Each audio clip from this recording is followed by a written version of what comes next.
as we get towards the end of the year, fall has kind of always has a little bit of a lull to it in our real estate market where you've got the people who bought and are settling in the summer, or who maybe missed out and didn't buy or didn't sell, and they're deciding whether or not they want to get it done by the end of the year.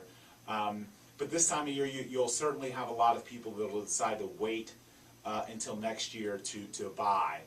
What would advice be that you'd have for anyone out there that's thinking about buying a home or that has to sell to buy, that says, you know what, I'm going to wait till next year? Well, one thing that is big in our area, or actually in the state of Florida, is the homestead exemption. You know, in order to get that for the following tax year, you have to close by the end of the year. So that's, you know, obviously one big advantage.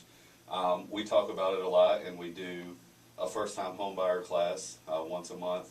But, you know, there's talks of the $15,000 going away at the end of the year as well. So that's another, you know, another reason, if you're that first-time home buyer and you're looking to take advantage of that program, to go ahead and do that. Yeah, so you've got the tax benefits from the homestead exemption, you know, logical. You've got the down payment assistance if you're a first-time home buyer. A lot of people out there don't realize this, too, the definition of a first-time home buyer and what it is. Right, exactly. In the mortgage world, a first-time home buyer is someone that hasn't had ownership interest in the last 3 years. I know, correct. So, Which is, you know, there could be people that have owned 6 homes but have rented for 3 years. Exactly, you know, exactly. So if you've owned a home in the past, Yep. you know, but not in that 3-year period, you may still qualify for that particular program. A couple other things important kind of as you close towards the end of the year and you're thinking about buying or selling.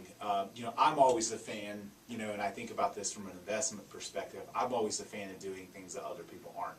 Everyone puts their home on the house in the spring and the summer. Right. What's that lead towards? Sometimes, you know, a lot of inventory. You know, sometimes, you know, it could lead to you being one of many. If you're a seller thinking about selling your home and you say, oh, well, I'm going to wait till spring or summer because that's when it's busier.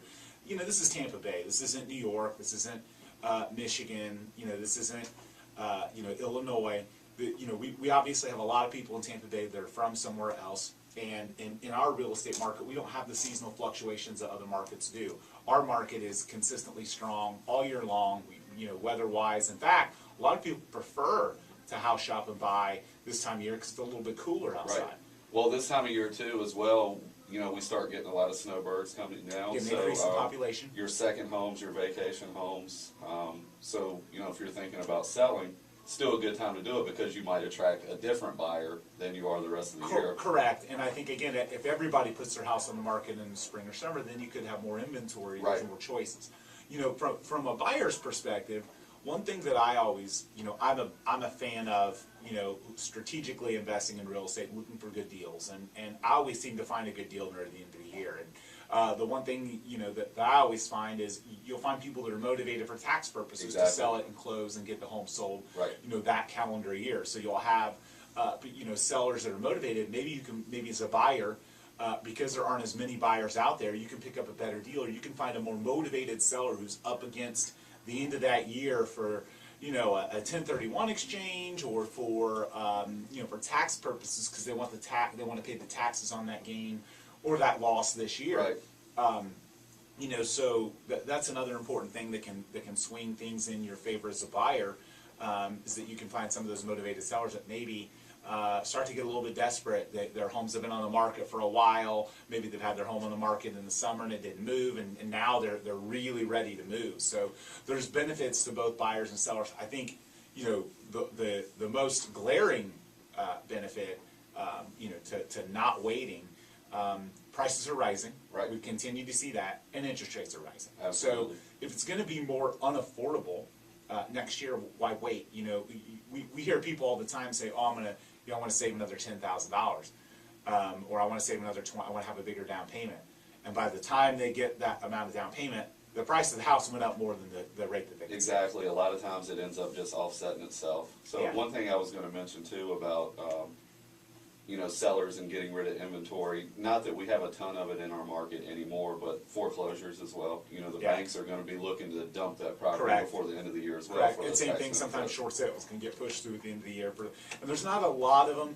That used to be a lot more important. Right. You know, I'm certain that we spent almost whole shows talking about that topic specifically back, you know, 5+ years ago. But now, you know, we don't see a lot of it. However, it's still out there sparingly, right, and so nonetheless, the idea of waiting just doesn't make sense. If you're a home seller that you know, that shelved the idea of selling, or a home buyer that shelved the idea of selling because of the hurricane.